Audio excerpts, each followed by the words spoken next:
प्रधानमंत्री मोदी जी भारत की राजनीति के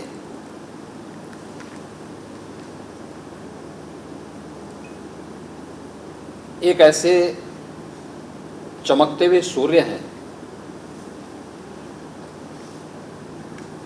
जिनके विजनरी लीडरशिप में आज भारत दुनिया की सबसे तेज उभरती हुई अर्थव्यवस्था के रूप में स्थापित हुआ है और वैश्विक परिदृश्य में भारत का सम्मान बढ़ा है, गौरव बढ़ा है। भारत की वर्तमान प्रगति और भारत के प्रति दुनिया का परसेप्शन आज जो बदला है उसका श्रेय मोदी जी को जाता है और मोदी जी इसलिए सफल हुए। अब तक के सफलतम प्रधानमंत्रियों में मोदी जी की गिनती और मोदी जी के प्रति आदर का भाव न केवल भारत में बल्कि दुनिया में है, क्योंकि मोदी जी के लिए 140 करोड़ भारतवासी ही परिवार हैं।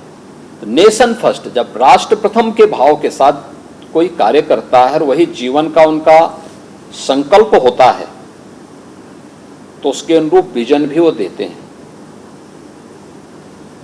और ये पहली बार देखने को मिला है कि राष्ट्र को प्रथम रख करके उस देश यानी देश के सभी नागरिकों को अपने परिवार का हिस्सा मानने और 140 करोड़ लोगों के लिए न दिन देखना न रात देखना, पूरी प्रतिबद्धता और ईमानदारी के साथ उस प्रकार की योजनाओं को बनाना, यानी विजन भी है तो उसको इम्प्लीमेंट करने की क्षमता भी। ये पहली बार किसी एक राजनेता में है तो मोदी जी हैं, जो उत्तर प्रदेश 17 के पहले बीमारू था। आज उत्तर प्रदेश भारत की डेवलपमेंट का ग्रोथ इंजन बन रहा है, भारत की इकोनॉमी का ग्रोथ इंजन के रूप में अपने आप को स्थापित किया है। तो उत्तर प्रदेश अगर बीमारू राज्य से भारत के विकास में योगदान देने वाले अग्रणी राज्यों के रूप में स्थापित हुआ है, ये प्रधानमंत्री मोदी जी के विजन के कारण। पूर्वी उत्तर प्रदेश के और उत्तर प्रदेश को पूरा मिला करके हमारे 28 जनपद ऐसे थे जिनमें इंसेफ्लाइटिस की बीमारी थी और इंसेफ्लाइटिस के मुद्दे को लेकर के एक सांसद के रूप में मैं पहले आंदोलन करता रहता था, संसद में भी मुद्दों को उठाता रहता था। प्रधानमंत्री मोदी जी ने मुख्यमंत्री बनने के बाद जो हमें गाइड किया, उन्होंने कहा कि देखिए बीमारी, कोई भी बीमारी है, स्वच्छता उस पर सबसे पहले प्रहार करती है। और उन्होंने कहा कि मिशन मोड पर इस अभियान को आप लागू करवा दीजिए।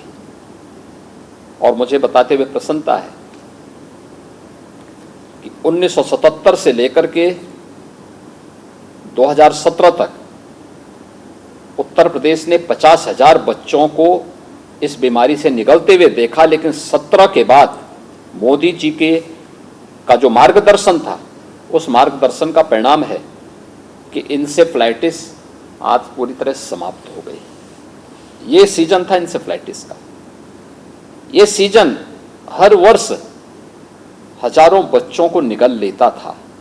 आज उन सभी परिवारों में निश्चिंतता है, क्योंकि स्वच्छ भारत मिशन, आयुष्मान भारत, हर घर नल की योजना प्रभावी ढंग से जमीनी धरातल पर उतरी है।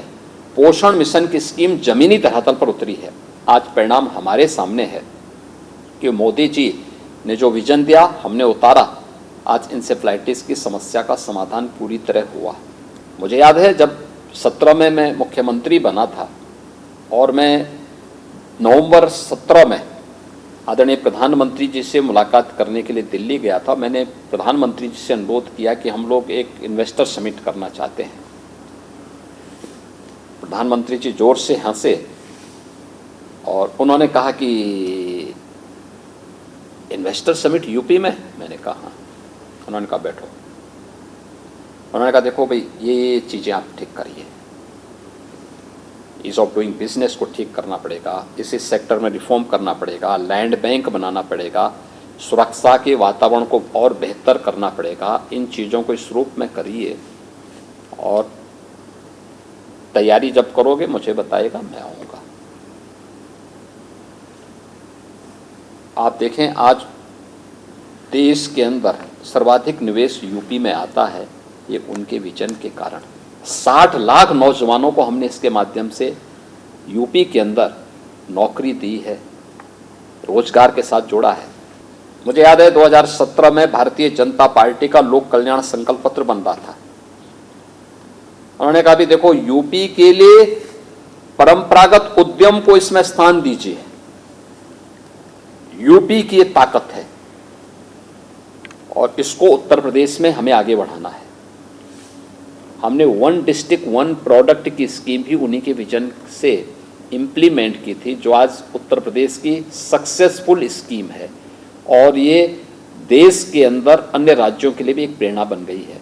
ये मोदी जी की प्रेरणा से, देखिए उनका मार्गदर्शन और नेतृत्व हमें और पूरे देशवासियों को निरंतर प्राप्त हो। भारत की विरासत के लिए और भारत के विकास के लिए उनका जो योगदान है,